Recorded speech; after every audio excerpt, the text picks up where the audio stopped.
அன்பானவர்களே, அன்பு வணக்கங்கள். நான் கண்ட கனவுகள் நடைபெறாமல் இருப்பது ஏன் என்று ஒரு அன்பர் கேள்வி கேட்டிருக்கிறார். நான் பல கனவுகளை கண்டேன். அந்த கனவுகள் நடைபெறாமலேயே இருக்கிறது.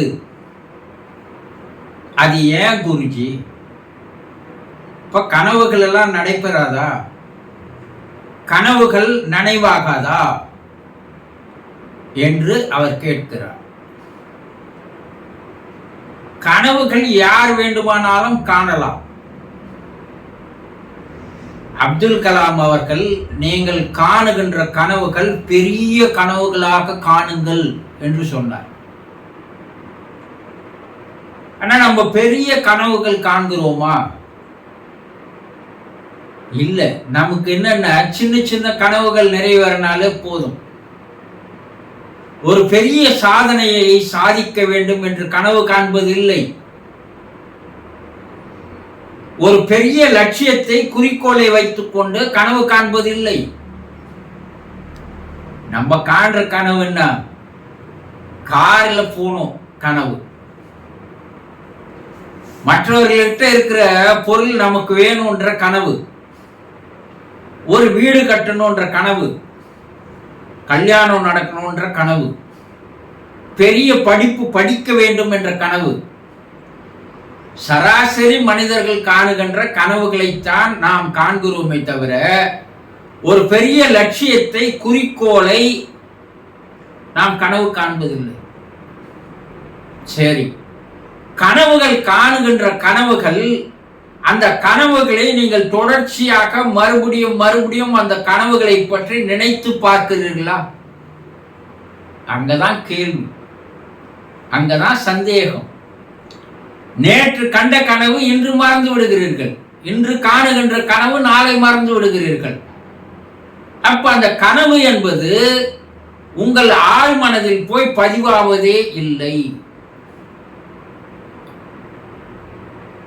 Conscious mind, subconscious mind, super conscious mind என்று சொல்லுவார்கள். மேல் மனம், நடுமனம், ஆழ்மனம் என்று சொல்கிறார்கள். இந்த ஆழ்மனதில் எதுவெல்லாம் பதிவாகிறதோ அதெல்லாம் சாத்தியமாகுகின்ற, நிறைவேறுகின்ற ஒன்றாக மாறுகிறது. உங்களுடைய கனவுகள் மேல் மனத்தோடு போய்விடுகிறதே தவிர, அது நடுமனத்திற்கோ ஆழ்மனத்திற்கோ போய் பதிவாவதில்லை என்பதை தெளிவாக தெரிந்து கொள்ளுங்கள். அப்ப அது ஆழ்மனத்தில் போய் பதிவாக வேண்டும் என்றால், அந்த கனவை நீங்கள் ஒரு 1000 முறையாவது அதை மறுபடியும் மறுபடியும் மறுபடியும் நினைத்து நினைத்து பார்த்திருந்தால்தான் அது ஆழ்மனத்திற்கு சென்று பதிவாகும்.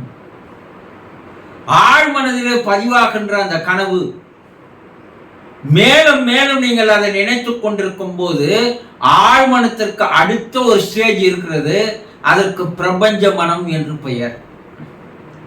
இந்த பிரபஞ்ச மனத்தில் போய் உங்களுடைய கனவுகள் பதிவாகிவிட்டால், பிரபஞ்சத்திற்கும் அதற்கும் ஒரு தொடர்பு ஏற்படுகிறது. உங்களுடைய கனவுகள் பிரபஞ்சத்திற்கு அனுப்பப்படுகிறது. பிரபஞ்சத்தில் அது பதிவாகிறது. பிரபஞ்சம் என்ன பண்ணுது? தனக்குள் வந்து சேர்ந்த அந்த கனவை, அதை சாத்தியப்படுத்துவதற்கு, நிறைவேற்றுவதற்கு உண்டான சூழ்நிலைகளை, சந்தர்ப்பங்களை, வாய்ப்புகளை உங்களுக்கு வாழ்க்கையில் ஏற்படுத்தி தருகின்ற வேலையை அந்த பிரபஞ்சமானது, அந்த தெய்வீக பேராற்றலானது செய்கிறது. அப்போ ஒரு குறிப்பிட்ட காலத்திற்குள் நீங்கள் கண்ட கனவு நனவாகிறது. கனவு கண்டுட்டு அடுத்த நாள் அதை மறந்துட்டு, எனக்கு கனவே நிறைவேறலையே, நடக்கலையேன்னா எப்படி சாத்தியமாகும்? சொல்லுங்க.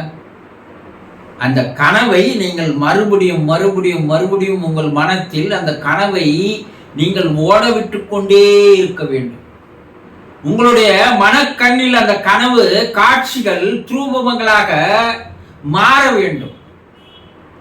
நீங்கள் காணுகின்ற கனவை முதலில் நீங்கள் என்ன பண்ணணும்னா, அது நடைபெற்று விட்டது போல, நிறைவேறி விட்டது போல ஒரு கற்பனை காட்சி, த இமேஜினேஷன் பிக்சர் என்று கற்பனை காட்சியாக அதை நீங்கள் பார்க்க வேண்டும்.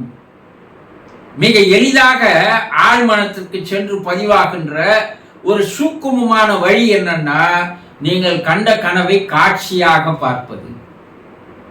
இந்த காட்சியை நீங்கள் அடிக்கடி பார்க்கும்போது, எந்த நேரம் அந்த காட்சி உங்க மனக்கண்ணிலேயே படமாக ஓடிக்கொண்டிருக்கும் போது அது ஆழ்மனதிலே போய் பதிவாகிறது. ஆழ்மனதில் பதிவாவது அது அடுத்த நிலைக்கு பிரபஞ்ச மனத்திற்கு அது போகிறது. பிரபஞ்சத்திற்கு அந்த மெசேஜ் அனுப்புறீங்க, அந்த பிக்சர் அனுப்புறீங்க, உங்களுடைய கற்பனை படத்தை பிரபஞ்சத்துக்கு அனுப்புறீங்க. இந்த மெயில் அனுப்புற மாதிரி உங்களுடைய ஆழ்மனமானது பிரபஞ்சத்திற்கு உங்களுடைய கனவை அனுப்புகிறது. பிரபஞ்சமானது தனக்குள் வந்து சேர்ந்த அந்த படத்தை, அந்த கற்பனை காட்சியை தனக்குள் வைத்துக் கொண்டு அதற்குண்டான சூழ்நிலைகளை, சந்தர்ப்பங்களை, வாய்ப்புகளை தருகிறது, உதவி செய்கிறது. அப்போ உங்க கனவுகள் நனவாகின்றன. அப்போ உங்க கனவுகள் ஏன் அது நடைபெறாமல் போகிறது என்றால், உங்கள் கனவுகளை நீங்கள் தொடர்ந்து அந்த கனவுலேயே நீங்கள் வாழ்வதில்லை, அந்த கனவை காட்சிகளாக பார்ப்பதில்லை, உங்களுடைய மனம் அந்த கனவை பற்றி நினைப்பதில்லை. போன வாரம் ஒரு கனவு கண்டேன் சொல்றீங்க, என்ன கனவுன்னா அதுவே உங்களுக்கு ஞாபகத்துக்கு வரல. ஏன் வரலன்னா, அது ஒரு முறைக்கு மேல உங்க மனதில் அது பதிவாகல. போன மாசம் என்ன கனவு கண்ட சொல்லுங்க, தெரியாது. போன வாரம் தெரியாது. காரணம், அதை மறுபடியும் நினைத்து பார்ப்பதில்லை. அப்போ அதிகாலை வேளையில் நீங்கள் அந்த கனவை கண்டிருந்தால் அது ஆழ்மனத்திலே பதிவாகி இருக்கும். அதை மறுபடியும் நினைக்க உங்களை தூண்டும், உற்சாகப்படுத்தும், ஊக்கப்படுத்தும். ஆனா நீங்க தூக்கத்துக்கு முன்னாடி காணுற கனவு, பகல் கனவுகள் எல்லாம் உங்கள் ஆழ்மனதில் போய் பதிவாகாது. இப்போ ஒரு கனவு கண்டீங்கன்னா அந்த கனவு தொடர்ச்சியா நீங்க நினைச்சு பார்க்கணும். அதை நினைச்சு நேரம் கிடைக்கும் போதெல்லாம் அதை தனியா நினைச்சு ஒரு காட்சி ரூபமாக நீங்க அதை பார்க்கும்போது அது மேலும் மேலும் பதிவாகும். அப்ப அது பிரபஞ்சத்திற்கு போகும். பிரபஞ்சத்திற்கு அனுப்பப்படாத எந்த மெசேஜும், எந்த பிக்சரும், எந்த எண்ணமும் உங்க வாழ்க்கையில் நடைபெறவே பெறாது. பிரபஞ்சம் தான் எல்லாத்தையும் நிறைவேற்றி விட்டது. அது நீங்க பிரபஞ்சம்னு சொல்லுங்க, கடவுள் சொல்லுங்க, தெய்வம் சொல்லுங்க, எதை வேணாலும் சொல்லுங்க, அங்க அனுப்பப்படாத எந்த ஒரு மெசேஜும் உங்க வாழ்க்கையில் செயலுக்கு வராது. புரிந்து கொண்டீர்களா? சந்தோஷம்.